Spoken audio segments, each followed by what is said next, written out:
Today, Jonathan and Mary have gathered together to celebrate a covenant of love. Jonathan and Mary, I want you to just take a moment, if you can, just turn around and just look at the people here who have come to support you. I want you to behold the beauty of this moment. Love is blossoming in your midst. Isn't it beautiful? I want you to look here for a second. There were moments in your life when both of you may have questioned if love would ever grace the soil of your lives again.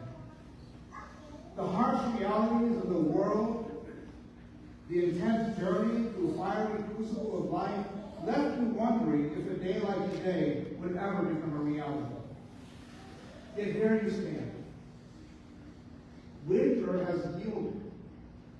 The heavy rain of sorrowful tears has passed. New flowers of faith are on the horizon. The time to sing the Lord's praises has arrived. And the vines of triumphant love are in full blossom. And they emit a delightful fragrance. Today we bear witness that the waters of tragedy and turmoil cannot quench our thirst for love, nor can floods drown it. Therefore, we proclaim together, this is the day the Lord has made. We will rejoice and be glad in it. Jonathan and Mary, everyone here rejoices in your unfailing love for one another, and we are glad because of your deep love for everyone here and for all those who God has created. There is no doubt that your love is what brought you here today to be joined in holy matrimony. The pivotal question before you is the nature of the love that you have embraced. Is the love you share with each other and extend to those around you a secular love or a sacred? On one hand, there are some who choose to marry outside the realms of religion, viewing love as merely a secular experience and their marriage as simply a contract between two consenting parties. In a contractual marriage, either party can initiate or dissolve the union based on the terms of the agreement. But on the other hand, there are those who choose to be married by God in the midst of a community of faith. For them, love is sacred. Their marriage is a covenant with God. In a covenantal marriage, God initiates the union. Both parties rely on grace to forgive each other's wrongs and seek mercy for their own wrongs that they've done.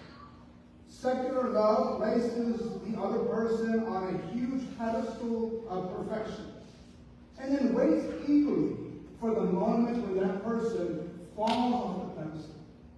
At that point, the bubble of secular love bursts and the flame of romance is extinguished. In a covenant of love, however, the husband and wife confess that only God is perfect, that God perfects their imperfections. There is no falling from a pedestal because they've already admitted their imperfections and their need for grace and mercy as sinners. So instead of bursting a bubble, there is vulnerability in confession and humility and forgiveness.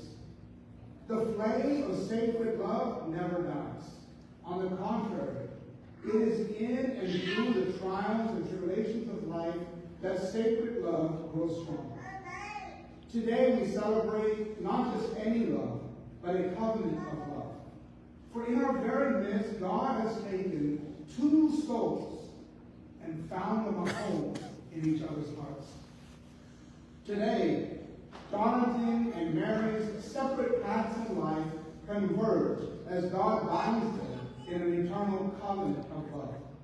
Therefore, what God has joined together, let no one separate. Jonathan and Mary, moving forward, do not obsess about getting love. Rather, focus on how to give love. Resist the lonely pressure to adorn your words with insincere flattery, using tricks to entice or devise selfish schemes for control. Instead, lead with your heart. Sacrifice for one another and for those around you. No longer do we promote our own agenda. Instead, place Christ and his church above all else. As Christ gave his life for his bride, the church, Jonathan gives his life for Mary. As the church submits to Christ, Mary submits to Jonathan. Jonathan and Mary, your calling is to love the Lord your God with all your heart, soul, and mind, and to love those around you. Jonathan, I ask you today, love Mary as Christ loved you, without counting the cost. Mary, love Jonathan, limitlessly, as Jesus became obedient even to the point of death on the cross. True love requires sacrifice. This is the essence of a covenant of love. Be sure, hardship, disappointments will come.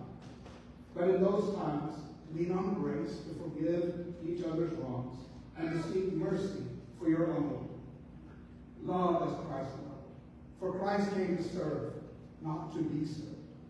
Our lives should be about giving love, not getting it. This is the essence of a covenant of love. Jonathan and Mary, the Lord has already done remarkable things in your lives. There is no doubt he will continue to work wonders for your marriage. Behold the beauty of this moment. Love is blooming in our midst. Rejoice, be glad. Always let love lead the way. In the name of the one triune God, Father, Son, and Holy Spirit.